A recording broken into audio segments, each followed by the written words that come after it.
You're listening to the Good Old Boys Fantasy Football Podcast. Now here's your hosts, Kevin, Derek, and Alex. All right, and welcome in, ladies and gentlemen, to another episode of the Good Old Boys Fantasy Football Podcast. I am Derek, and joined, as always, by your co-host, Kevin. We got the Friday Night Lights, the weekly, I guess we're no longer calling it that. It's the weekly Huddle Bet Set Snap Week 3. Kevin, how we doing? Doing good, man. Doing good. Made it through another week, right? We're heading off into week 3 of the NFL / our fantasy football season.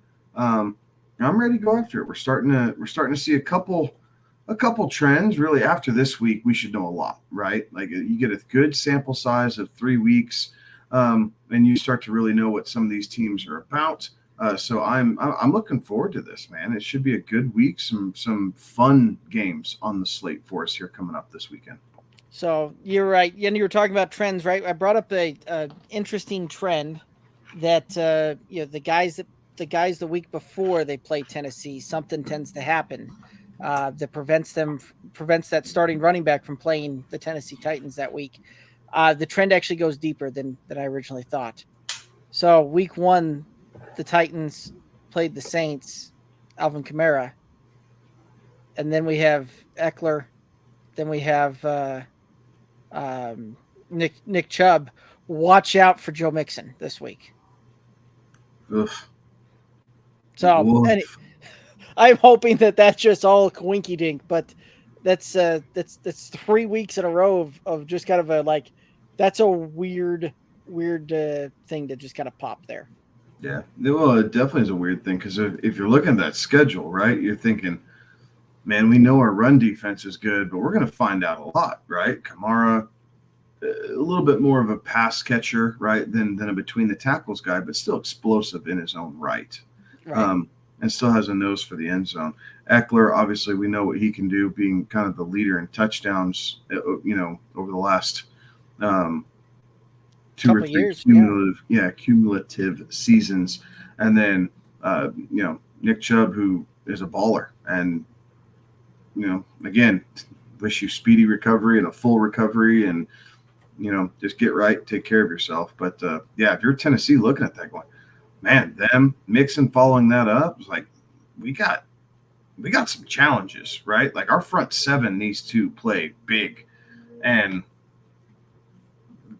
they've been able to play these games, and the best runner on the team has not been able to play that given week. So a bit of luck, bit of good fortune, a bit of crazy. I mean, however you want to shake that out, but Tennessee is yet to face a number 1 running back. Right. Absolutely. Speaking of running back, we do have a question coming in the chat here. Terrence asking Breece Hall or Najee Harris full point PPR. So Najee has the matchup, but his performance year to date has been less than stellar. He needs this game, right? Now, I will tell you, I have both Najee and Breece in a league, and I'm looking at that same decision. Currently, I have Najee in there. I am taking the subpar performance of the Raiders' front 7 and trying to speak life into this Najee thing. However, with it being a full point PPR, I can understand where the nudge would be to Breece, kind of, especially after he said, basically give me the damn ball, right? He said, talking about that earlier in some of the offensive woes and everything else for the Jets. And eventually they're going to have to cut him loose, right? He only had 4 carries last week against the Cowboys. They're saying he's not hurt. He's not listed on any of these injury reports. So he's healthy. 2 full games in, it's about time. He's about ready to cut loose. And Dalvin just hasn't looked good, right? Like he's been okay, but just okay. He has not been great. He has not been dynamic. Week 1, Breece Hall was dynamic against the Bills, and then they kind of shut him down against the Cowboys for whatever reason, but they did not use him very well against Dallas.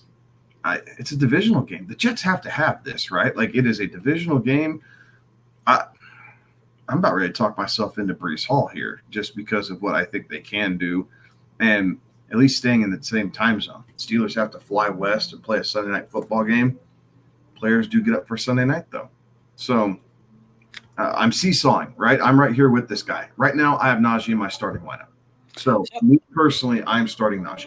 All right, I'm going to go with Najee on this one. It's close, though, right? Like in my own rankings, I've got currently I've got Najee 23rd on the week. I've got Breece Hall 27. Like, we're not talking big differences here, and projections wise, you're probably looking anywhere from a half point to a point, depending upon whose rankings, whose projections you're looking at there, as far as a separator to it. However, this is, if you're going to get a Najee type of performance, it's got to happen this week. The Raiders defense is awful. This is the week that if you're going to have a Najee sighting, this is the week that it's going to happen. And I'll go the Najee route there. Breece Hall, yes, he's a guy that can absolutely make a couple of big plays happen and be right there in it for fantasy points for you. But I think this is the week that we see Najee pop a little bit, and that would be the route that I would go there. Terrence also asking start three between Addison, Pickens, Cooper, Wilson. The last three you have listed is it for me? Pickens, Cooper, Wilson.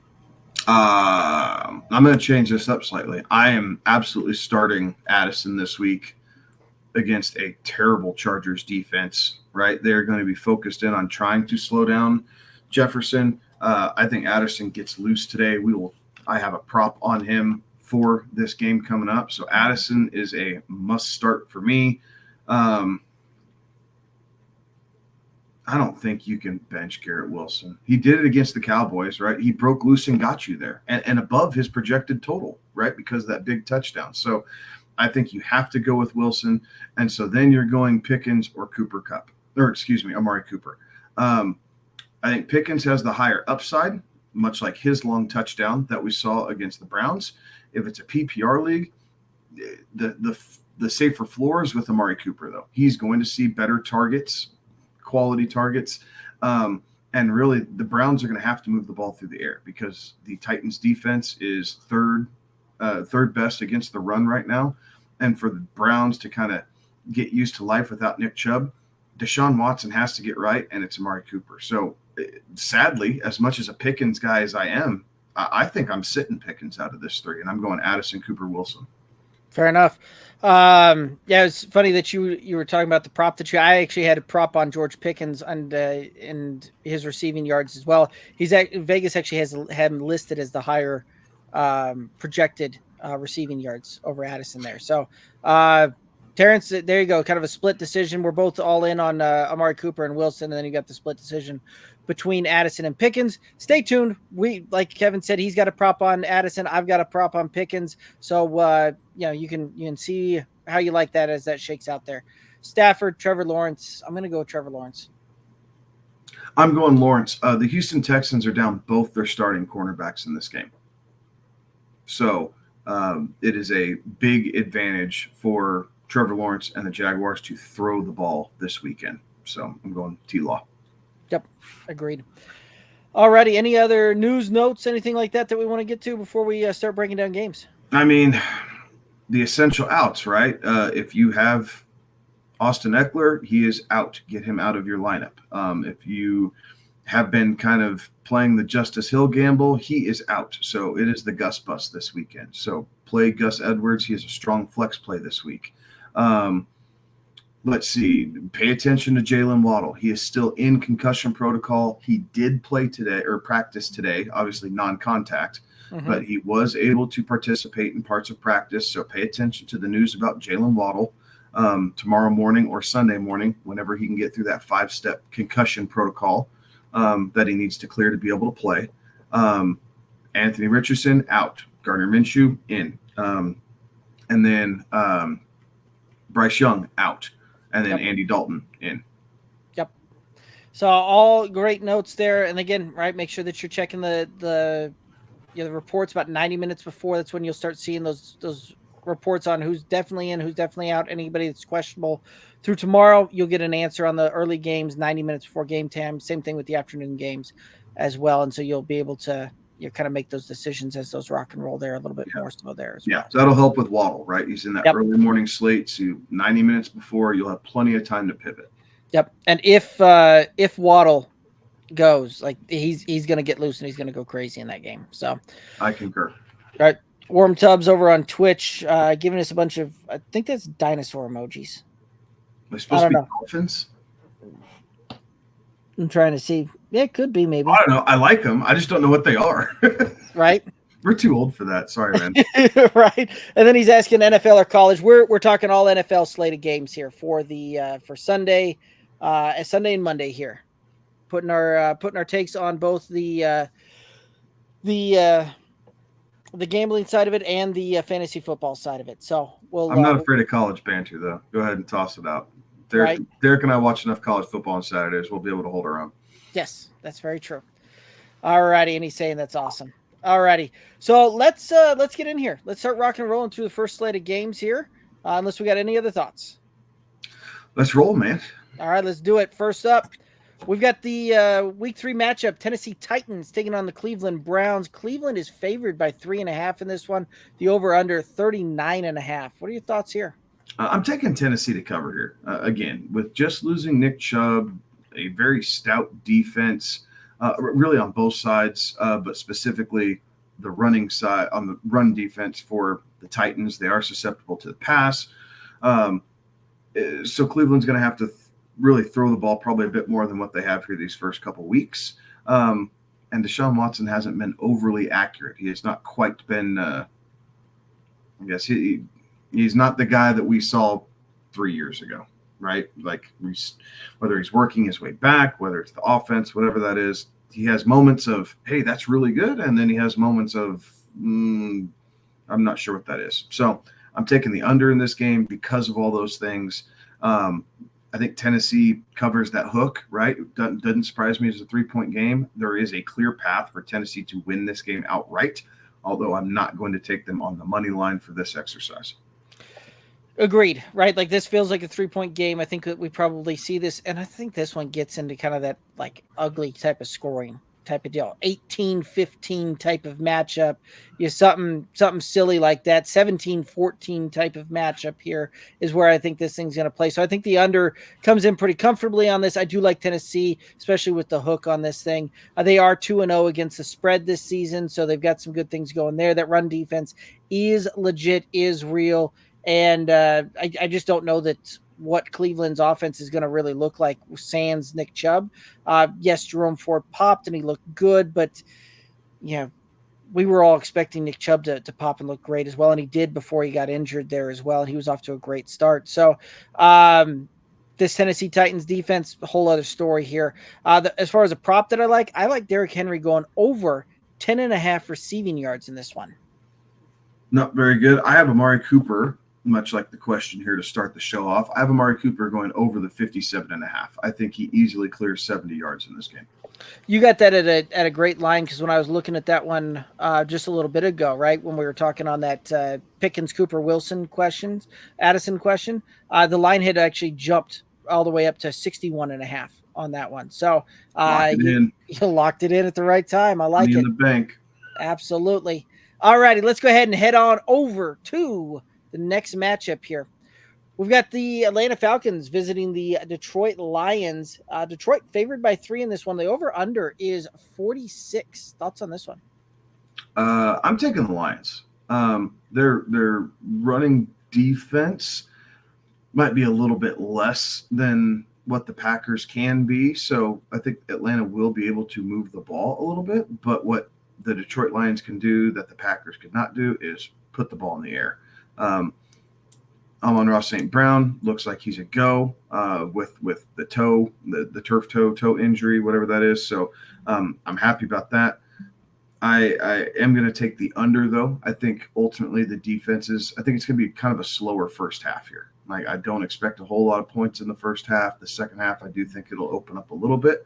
But the Lions kind of learned their lesson from the game against the Seahawks. I think they correct some of those woes, and they end up making it back here in this game. Right. I think you're right. I'm going to take Detroit as well. I think that they are going to. This is one of those at worst case this pushes, right? Like the 3 points or better is where I'm at on Detroit on this one. I do like that under, right? Like Yes, I think Detroit learned a lot defensively, but Atlanta's going to do everything they can to take all the air out of the ball on this one, right? Like Atlanta's not afraid to try and run the ball 50 times, and if you let them, they'll do it. So I think that this is going to be a slower moving game when Atlanta gets the ball, and that's been the secret. How do you make Detroit beatable? Well, you make them play a slower paced, slog it out, low scoring type of affair, and that's where they've been susceptible the last 2 years really. In 24-20 feels pretty stinking accurate for this game. Yep, that's kind of where I've got that as well. So as far as a prop goes, Tyler Algier, I'm looking for him to go over his 46.5-yard rushing prop. Fair enough. No David Montgomery. Yes, Craig Reynolds is going to be, kind of that first down back, but I think we're going to see a little bit more Gibbs this week. So I'm taking Gibbs over 23.5 receiving yards. I think they're going to use him to get out wide and try and stretch this Falcons defense out a little bit. I like it. And guys, if you have any questions about your fantasy rosters, anything like that, throw them out there. Let's make sure that we're getting you answers as we go through these things as well. All righty, let's go ahead and hit up that next matchup here. We've got the New Orleans Saints taking on the Green Bay Packers up there at Lambeau Field. The Packers favored by 1.5 at home. Line on this one, 42.5. Thoughts on this one? This one's a little I'm not going to say it's wrong, right? Like these guys in Vegas who set the lines get paid a lot of money to be right most of the time. But man, I'm taking New Orleans here to cover on the road. So I think this is a game that they can absolutely go in there and win. For a team in the South in general, it's always a perk when you get an early season matchup in Green Bay. If this game were in November, December, I think I'd be leaning the other way just because of the elements. But in September, not so much. So I'm going to take New Orleans to cover. I'm going to go with the over this game. I feel like this is kind of another one of those 24-20 type games. Like I just, I don't know, not necessarily shootout, high scoring affair, but the 42.5, I think we can get to 44 at least. Yeah. Again, this one feels like a 24-21 type of matchup. Field goal type of game. I do think that Green Bay finds a way to cover this thing. I do like that right there. They just kind of have found their way into doing well against the spread here. New Orleans has yet to cover a spread this cover the points on this season so far. So I'm going to take Green Bay at home. I think they win by a field goal on this thing. I do like the over as well. As far as a prop goes, I think Derek Carr, who's shown pretty well here throughout the season early on, and I think he's going to go over 230.5 passing yards. I like that because it plays right into my prop. I have Chris Olave going over 65.5 receiving yards. All righty. Let's go ahead and head on over to Miami, where the Denver Broncos are coming to town. Miami favored by 6.5. The over-under on this one, 47.5. Thoughts on this one? So part of this might be jaded Homer, and part of it might just be facts of life. I think the Miami Dolphins are going to wipe the floor with the Denver Broncos. Like I don't know that I would. I don't know that I wouldn't bet the Dolphins if they were 12 or 13-point favorites right now. Like I really think that they're just going to absolutely crush them. Denver is a mess right now. Their defense under Vance Joseph with basically the same personnel as last year does not look in sync at all. Their offense, you get spurts, right? You get drives here and there where they look efficient and they look good. And then the next 6 drives, it looks terrible all over again. So I'm taking the Dolphins. Right now I have the over. They're calling for possible weather in Miami. Now, if the weather hits, I would switch this to the under as far as kind of how I would bet that. So clear skies, I like the over. If they do get the weather that they're potentially calling for, I think that's enough to shift this down to the under, as both teams will be a little bit more careful with the ball and you won't see them air it out quite as much. Yeah, I mean, if the over is going to happen, it's going to be because Miami puts up 35 points, which I think that they will easily do because the Broncos have a hard time getting past 20 points. Like they just right. Last week against the Commanders, right? We was was an anomaly there for the first half, and big shot after big shot. And really, where the Dolphins are susceptible are on the ground. Right. So that doesn't lead to big shots. It leads grinding it out, slowing the clock down, tends towards the under, right? So I think I might be talking myself into that under just because I don't think Denver can score enough, right? If they score 16 points, I think that might be a win, a moral victory coming up here in this game. I just don't see them being able to touch 20. Yeah, this one's one of those that I honestly think this one could be 35-14 when we look up and see this thing, right? With Miami just trouncing this one. So I'm there with you. I'm going to take Miami. I'm going to take the over, but I do like that call on the weather. If that weather is rolling in, weather report's looking bad, I'm going to shift that over call to the under as well, right? Like at that point, it might become a little bit more of a grinded out game. As far as right now goes, one of the props that I really like is Tua to go over 263.5 passing yards. This is one of those that's really seemingly the only part of that Denver pass defense that can do anything is PS2. Patrick Surtain. Other than that, look for the Dolphins to just spread the ball out, throw it all over the yard, and especially if Waddle plays, I'm thinking Waddle just goes ham. Yes. So I'm disclaimer. Once if Jalen Waddle is cleared from concussion protocol and can go, whatever his prop is, I'm taking the over for receiving yards.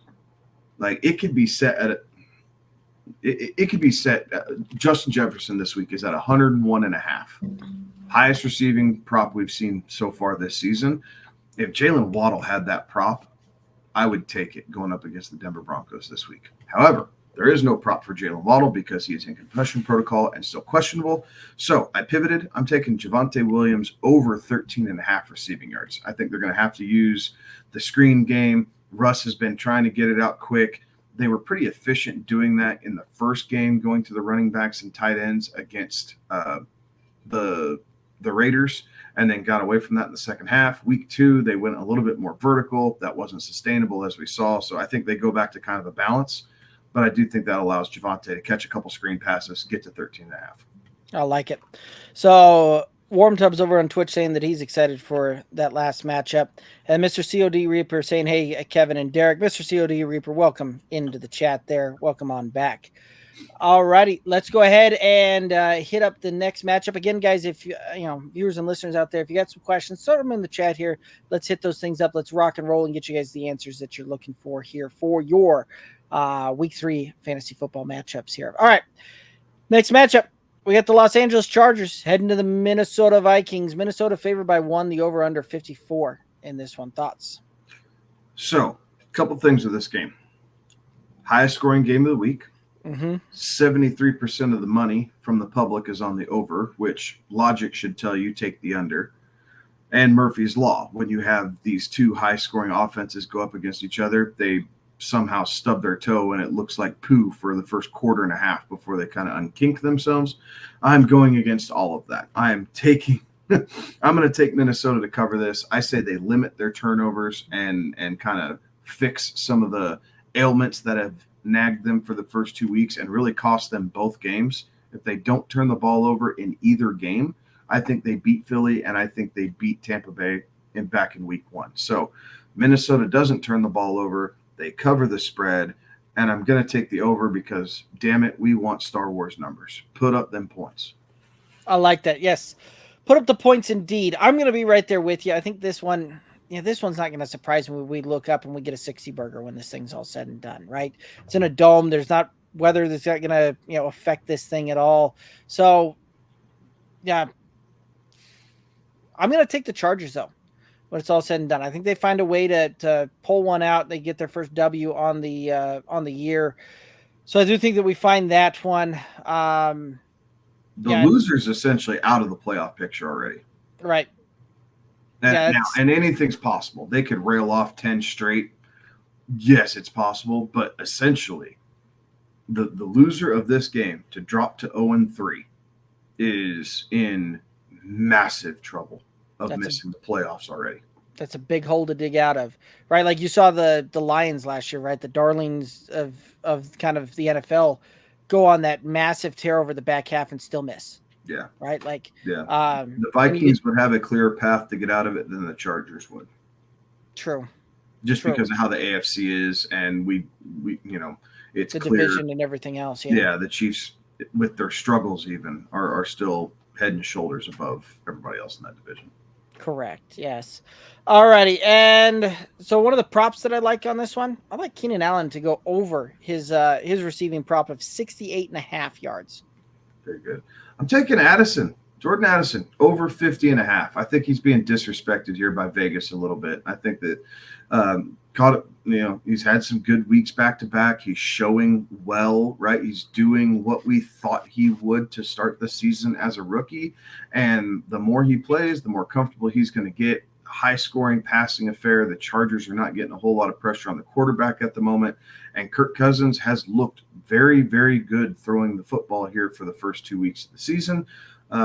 It can't all go to Justin Jefferson. So Jordan Addison, over 50.5. I like it.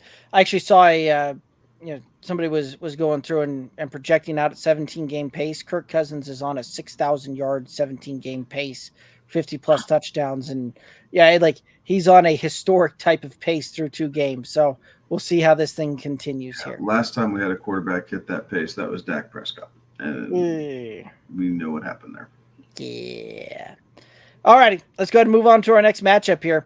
We got the New England Patriots taking on the New York Jets. New England favored by 2.5. Over under is 36.5 on this one. Bill Belichick is still a mastermind, and by the time it's all said and done with, he will still own the Jets, right? Especially with Zach Wilson led. So I'm going to take New England to cover this. I think it's a field goal game, but I'm going to take the under. I think it's going to be ugly. It's going to be harder for Mac Jones to move the ball around. They're going to have to utilize both Zeke and Stevenson best they can. Hunter Henry in the red zone, yes, but I'm not seeing any big plays coming out of this. This Jets defense is a good unit, guys. Like, don't let last week against the Cowboys fool you. The unit there is very strong. So just not quite enough offensively. So I'm going to say New England covers. Yeah, I like that. I do think the New England wins this. I think this is a field goal game. Again, this is one of those that I think we're going to get some ugly scoring when it's all said and done. 18-15, 17-14 type of deal. We might even get I think that's about it. About 18-15, I think, is how we're going to see this thing play out here. So the under is where I'm taking. I do think New England wins this thing by that field goal. One of the props that I really like was Hunter Henry to go over his receiving prop. Hunter Henry's been on a tear of late this season. Receiving prop only 29.5 yards. I like that. He's been the early season tight end darling, right? If you waited on tight end, this is why, right? Hunter Henry, tight end 2 going into week 3. Not saying that that's sustainable, but it is showing that you can wait on tight ends, especially with the health issues of the top 4 that we've seen here, and Kyle Pitts just being non-existent. So another, chalk it up to being able to wait on tight end once again. Now, with that said, I'm taking Garrett Wilson over 48.5. This number just seems so low. And yes, the Patriots are going to do some different things. They're going to make it difficult. I think he can find a way to get to 50, 53 yards, and you just hope some of those yards leads him into the end zone to get you to, a 13-point week, right? That's what you're kind of looking for. You're looking for a 13, maybe a 14-point week out of Garrett Wilson, and that is a win for your team. Yeah, absolutely. All right, let's go ahead and head on into our next matchup here. We've got the Buffalo Bills taking on the Washington Commanders. Bills favored by 6. The over-under on this one, 43. Thoughts on this matchup? So I'm taking Washington to cover the 6. Currently on MGM, you can get this game at 6.5, which I like even more. But I'm taking Washington to cover this. Their defense locked down. The first half was kind of the woes against the Broncos, and then they kind of locked them down the second half. They played well in week 1. Obviously, this defense not as dynamic as what it was, 3-4 years ago, when they were on a crazy good pace of getting after the quarterback, but they're still extremely efficient. So I think they're going to find ways to slow Josh Allen and company down. just enough to stay within reach, but I'm going to take the over. I think there's going to be points in this game. I don't know that the Bills defense is cohesive enough right now to slow teams down and cover, a touchdown spread. Yeah, I mean, this is one of those when I look up, I think this one's going to be about a 24-20 type of game. So just barely on the over for me. But I do think that the Commanders find a way to sneak inside that 6 points there. As far as a prop that I really like, Josh Allen to go over 5.5 rush attempts in this game. Ooh, there you go. I'm going to take James Cook over 18.5 receiving yards. That seems really light for a guy who caught 7 balls last week. Yeah, I think that is that's a really good call there. All right, let's go ahead and head up our next matchup here. We've got the Houston Texans, Jacksonville Jaguars. Jaguars favored by 8.5 on this one. The over-under is 44. Thoughts on this one? I'm taking Jacksonville here. And currently on MGM, now it's down to 8. So if you like Jacksonville, save yourself that hook. You can go get it at 8, but I like this at 8.5. This Houston team is scrapping, but it's just talent deficient, right? It's just talent deficient. We mentioned earlier they're down both starting cornerbacks for this game, so I think that means a pass-heavy game plan for the Jaguars and Trevor Lawrence. So I'm also going to take the over. I think Houston will get theirs. They'll get to 17, 18 points, but I do think that the Jags could touch 28, 30 points and get us that over. Yeah, I like that call there because that's about what I see is Jacksonville getting to about 32 is what I see them hanging on this thing. I do see the Texans managing to get into double digits. So I do like the over on this one, and I think this is going to be about a 32-17 type of game when it's all said and done. So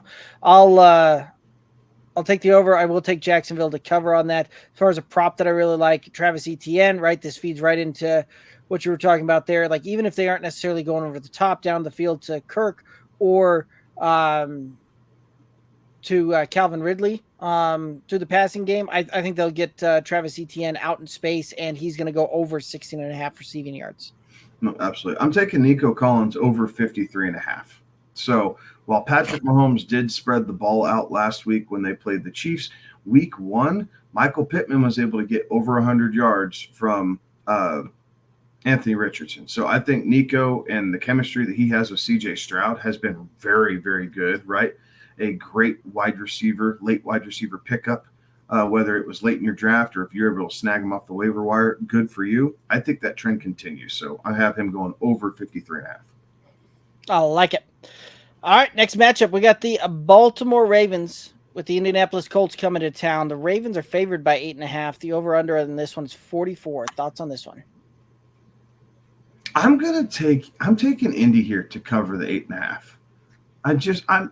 I feel like that spread's too big for Baltimore. I like Minshew mania, right? He's good for a spot start, and it's not clockwork, but you always feel like you get some fireworks out of that because Minshew just finds a way to make things happen. So I think Indy keeps this game within a touchdown. So I have them covering.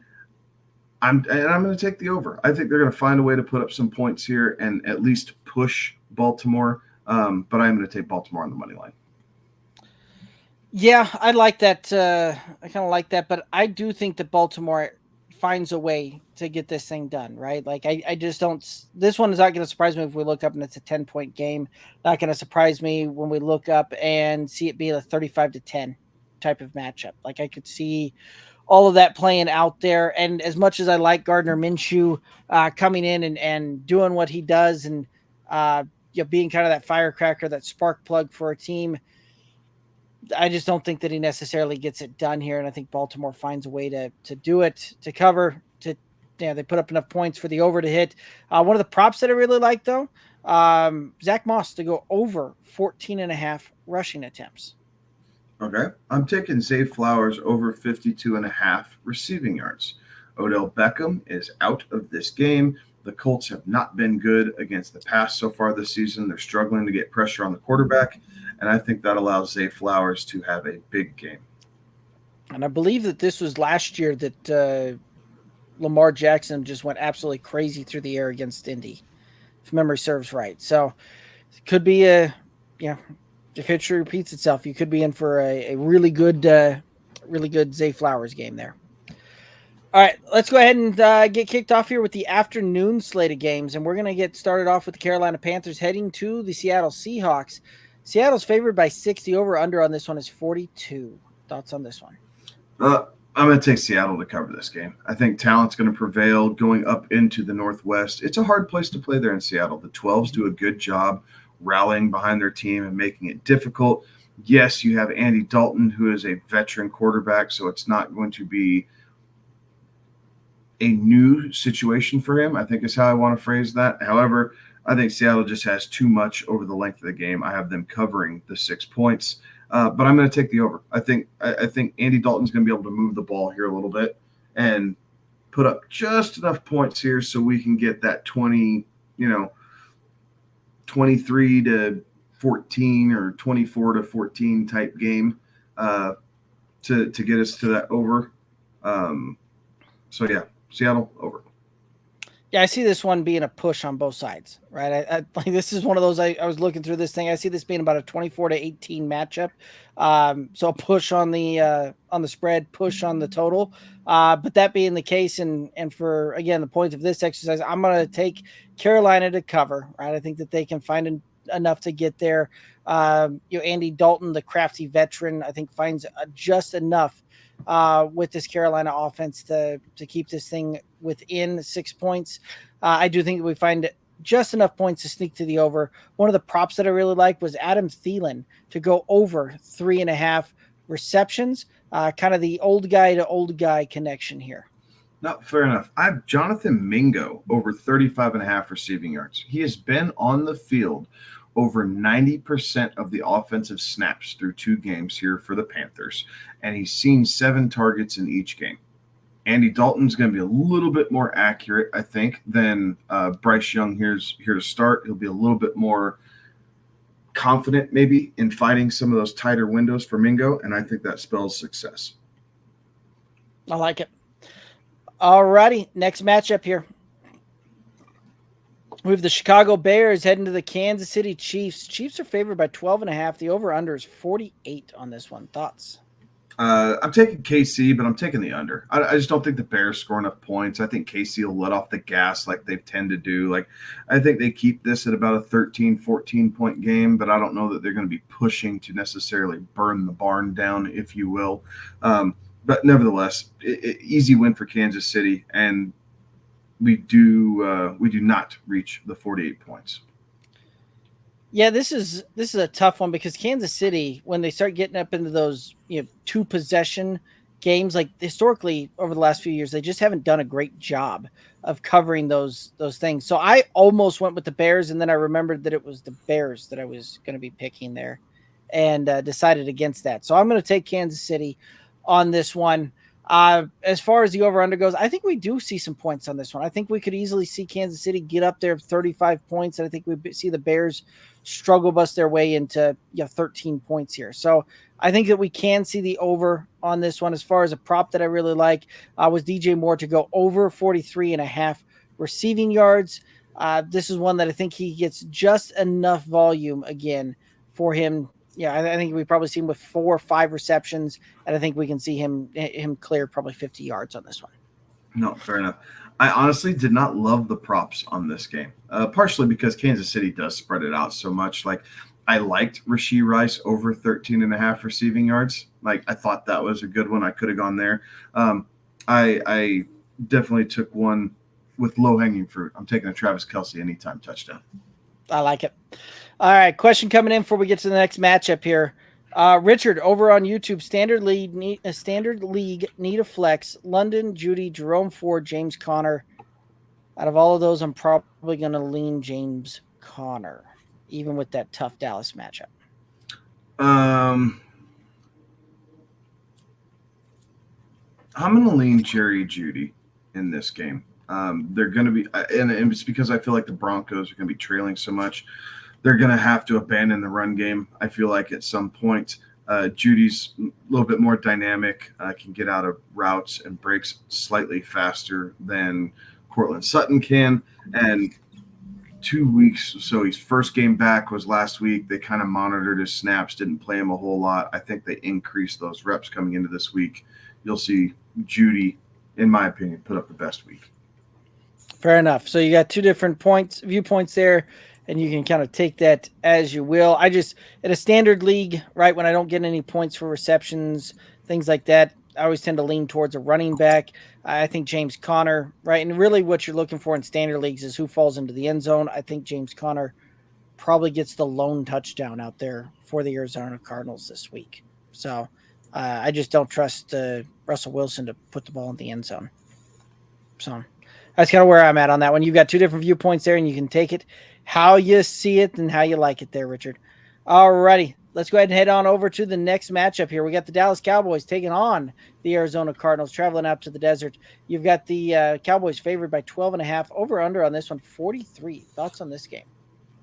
I have the Cowboys walking away with this one. I think that this is a team that absolutely can cover the 12.5 with relative ease because they're efficient on the ground and the play action pass, right? Dak has not necessarily had a big game yet this season, but he hasn't had to as they tore apart the Giants and kind of just kept the Jets at arm's length and toyed with them a little bit throughout that game. So I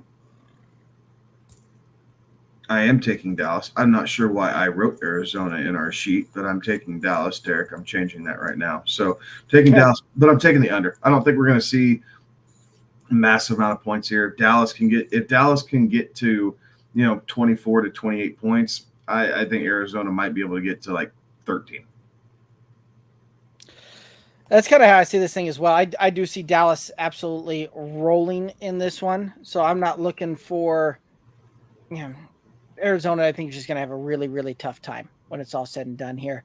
I do like the under on this thing as well. I was kind of thinking more in the 24 to 10 type of matchup, right? Like one of those Dallas just kind of gets out and the defense does enough to lock it down. They just start kind of running the ball, killing the clock. But yeah, this is one of those that, I don't think there's going to be many points in this thing. One of the props I like, and I think that this one will get hit really early, is Tony Pollard to go over 16.5 receiving yards.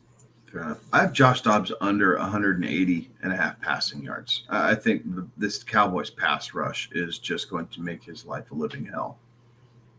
Fair enough. Alrighty, let's go ahead and head to the Sunday night game. We got the Pittsburgh Steelers, Las Vegas Raiders. The Raiders are favored by 2.5. The over-under on this one, 43. Thoughts on this game? I'm taking the Raiders at home by a field goal, right? I think this game will be pretty tightly contested. We'll see something, some magic happen late in the fourth. Wouldn't surprise me if we see, a late Jimmy Garoppolo game-winning drive, right? Just kind of is able to feed into Devontae Adams and Jacoby Myers. But nevertheless, going to take the under. I think points are going to end up being at a premium in this game. The Steelers' defense is solid, right? They're not steel curtain great by any stretch, but I think they're going to cause some problems here for the Raiders for a good majority of the game. So Vegas to cover last-second field goal and taking the under.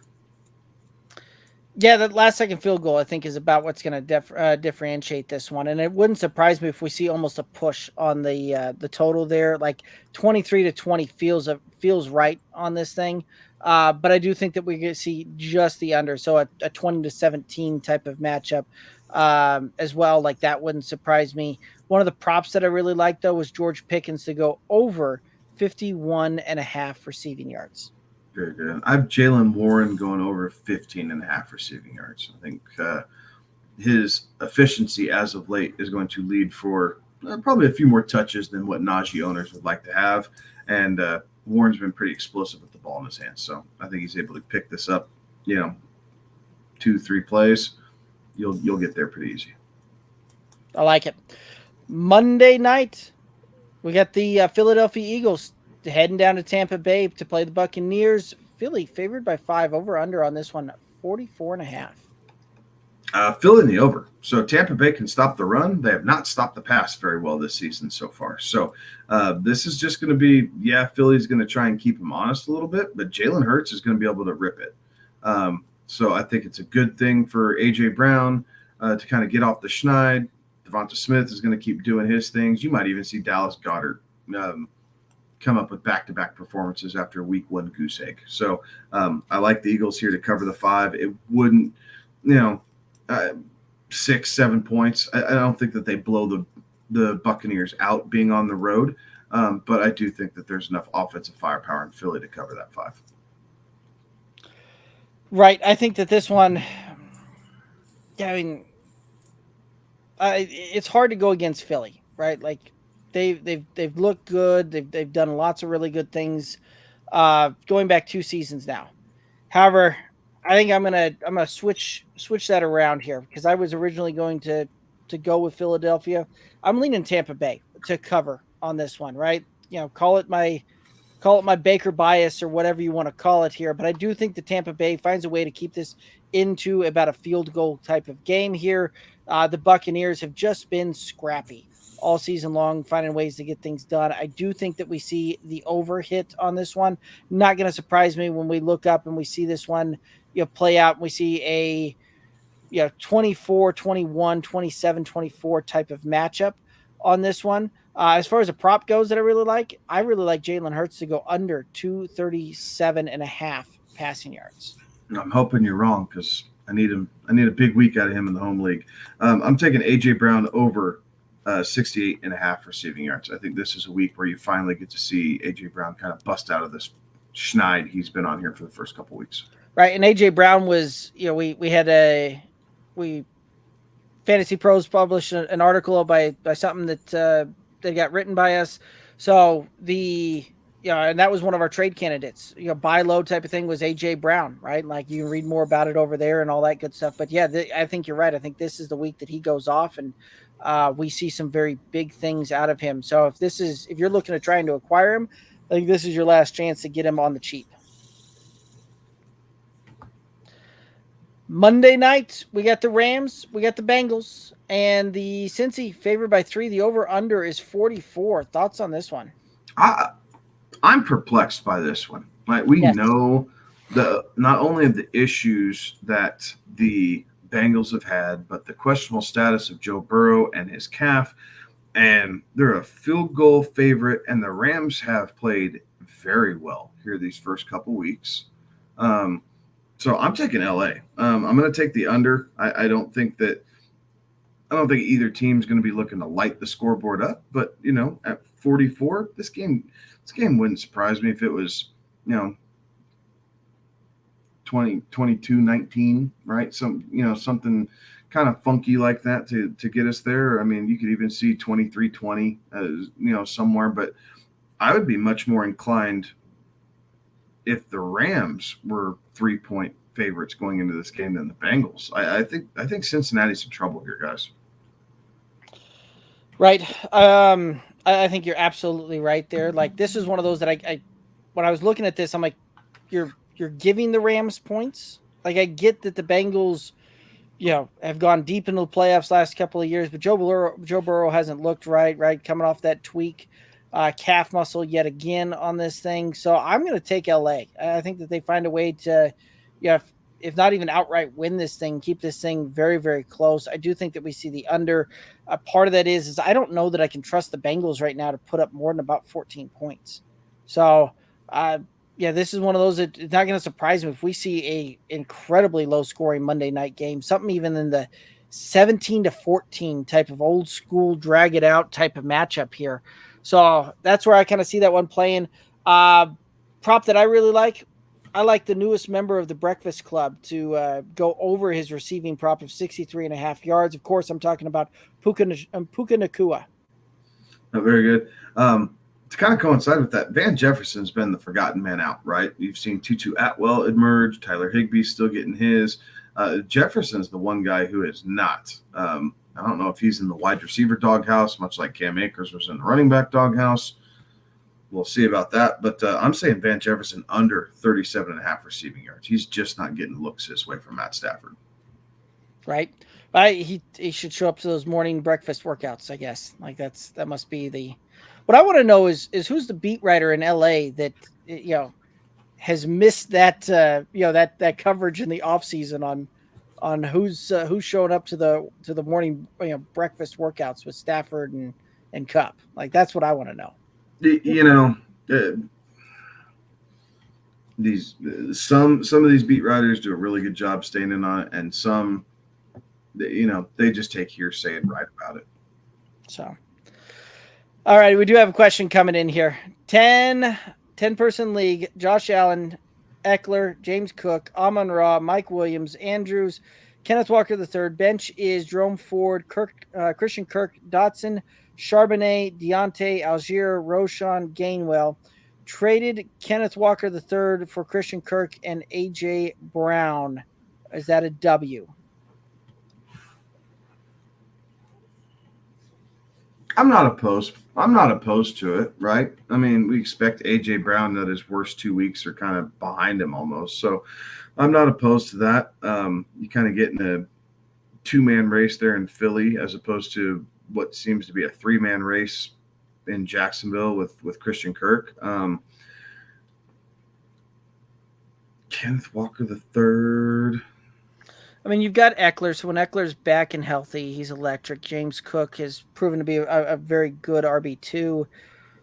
Algier, Roshan, and Gainwell give you enough depth there that you can kind of maneuver that. But right now, with Eckler being down, like some of your top upside, or just running back floors is kind of not there. So some of this is going to be a little bit of hindsight looking back on it. I don't mind the trade. Just this is going to be one of those that you look back on the season, and it's going to depend very much so on what Eckler does rest of the season and how he comes back looking for you.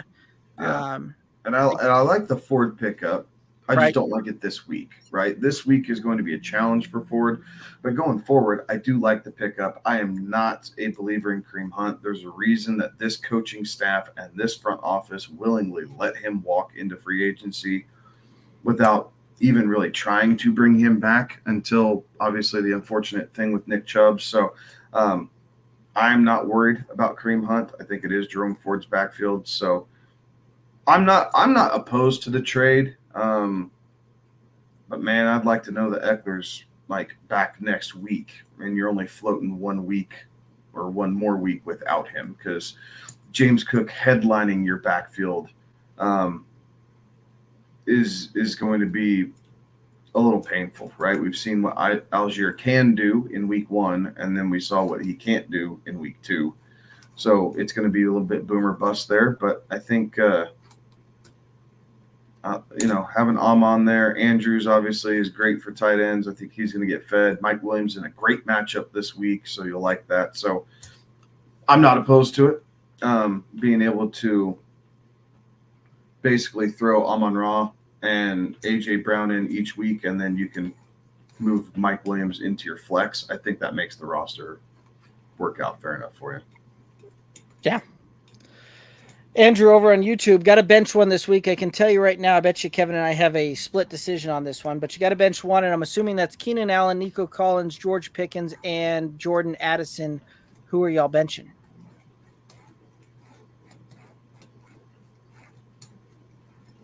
For me, it's Addison is who I'm benching on that one. Yeah, and I think it's the same thing we were talking about earlier, right? Mm-hmm. I think that's just where we're split. For me, it's Pickens. I want the matchup with the highest point total. I want a piece of it. Right. And I like it. It just, like I said, I think that, again, George Pickens is a guy that can take care of it in one play. And I think that Pittsburgh finds a way to do that. Jordan Addison, though, I think you're right. I think he definitely provides probably a safer floor this week for sure than what George Pickens does. I like the upside of what Pickens can do. So, yeah, I think you and I are split again. Same thing that we were saying earlier. Yeah, so we like Allen and Collins. Mm-hmm. We are split between Pickens and Addison. Obviously, you kind of heard our takes. Both of us think they go over their receiving prop. Right. The receiving prop was very similar between the two of them. Yeah, the yard difference, right? Yours was 51.5. Addison's was 50.5. So they're definitely neck and neck, right? So it's just the fact. Now, Flavor, right? His flavor's Pickens this week. Mine's Addison. Normally, I would be leaning Pickens as well if it wasn't going up against a terrible Chargers secondary. yeah, I was trying to see too real quick if I could see who the kind of the anytime touchdown props on these guys were as well, and that might sway me a little bit here. So let's just look that up here real quick, right? We got Minnesota. I happen to have that one pulled up here sooner. So let's look here. Jordan Addison has the anytime touchdown of plus 220 is the best odds out there. Most of them are about 150.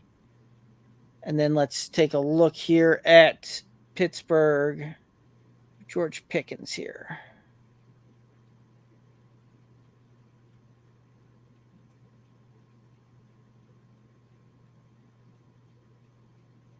So Vegas is thinking that Addison has a better chance of getting into the end zone. So that very well could be your answer, because the odds are a little bit higher for Pickens to get into the end zone there. So Andrew, at that point, I'd probably you could argue the Addison route, and I wouldn't fight you on that one. So Kevin, I think you brought me over to that side there.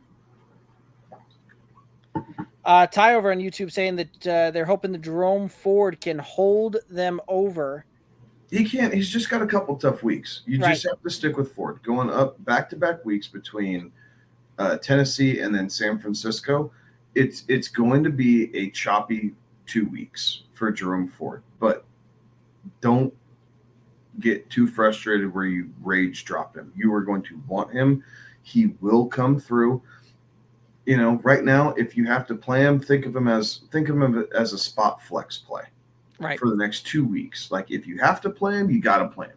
But if you have a better option, don't be frustrated by it. It's just 2 weeks, and then after that Niners game, the Browns hit a patch where Ford should feast. Like, you just need to get past week 4, and then week 5 on, it looks a lot better for him.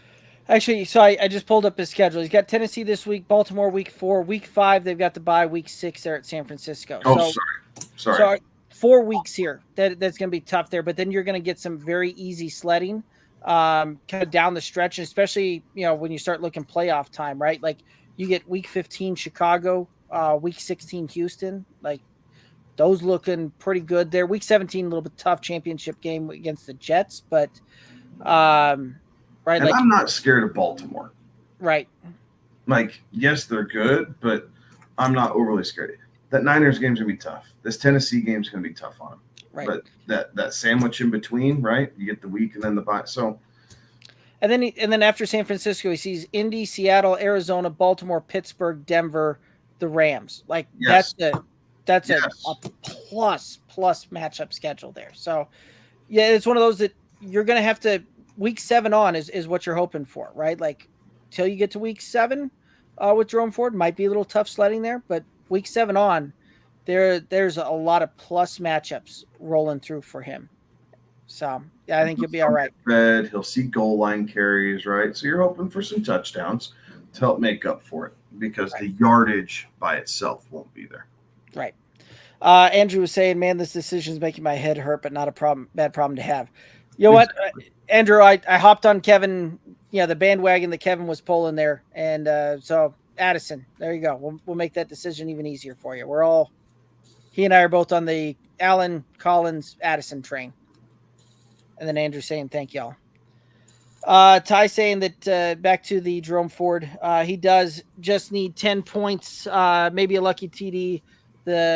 He's a plus 125 to score TD, right? Like, yeah, they like it, right? And it's completely plausible, right? The Browns, it's going to be a grimy affair, but you could absolutely see it, right? Whether it's a deep Watson pass that gets him inside that 5-yard line, whatever it is, like, he's going to see that goal line carry. So yeah, absolutely, you can see the touchdown. I think 10 points. I think 10 points is feasible. Right. If he catches 2 passes, I think 10 points is almost a shoe in. If you're looking for more than 10, it might be a little tough. Yeah, I mean, I'm just kind of looking at some of the consensus rankings out there and half point scoring. They're projecting Jerome Ford to get to 10.7, ranked RB25 on the week. So there's a path that he can get there. I like Jerome Ford's ability to do it more so than Joshua Kelly's ability last week to do it. But it's a tough matchup, but I think that he will get close to that for you. So yeah. very well And the could Browns happen. won't abandon the run the way the Chargers did. No, not at all. So, all righty. Well, guys, if you have any questions, comments, concerns, anything like that, let's throw them out there. Let's talk about them. Let's get you guys ready to rock and roll for this weekend before we call it a night here, because we're going to start wrapping things up here, all of that. So if you have some questions, you throw them in the chat here. I'll make sure we hit those up before we call it a night here. But Kevin, I think that takes us out of our slated games here, where we've hit all the matchups. Any kind of final thoughts out there for the viewers and listeners? Again, should be a good week of slates, right? We had a lot of overs this week, and typically beginning the season, you and I are both a little bit more on the under train, but we have a lot of overs here for this Sunday slate. So hopefully, right, we're our fantasy juju is correct, if you will, right? We see a lot of points scored, helping fantasy teams out all the way across, and give everybody something to root for and stay engaged in. Right. Absolutely. And I've got to make up some ground this week here. You're kind of running away with the show so far on the first 2 weeks here. So I think right now you're plus about 4 or 5 picks. So I'm going to see what I can do on trying to make up some ground here and cover the ground here in week 3. See if I can't get back into a tied matchup with you here. So there we go. If anybody can do it, you can. There we go. I like the confidence. All righty, guys. Well, that's going to do it for us. If you have questions, comments, anything like that, hit us up on the socials, Twitter, Instagram, Facebook, TikTok, at Good Old Boys FF. Hit us up there. We'll try and get back to you just as quickly as we can. And that's going to do it for us. He's Kevin. I'm Derek. Have a good one. Be safe, y'all. Toodaloo.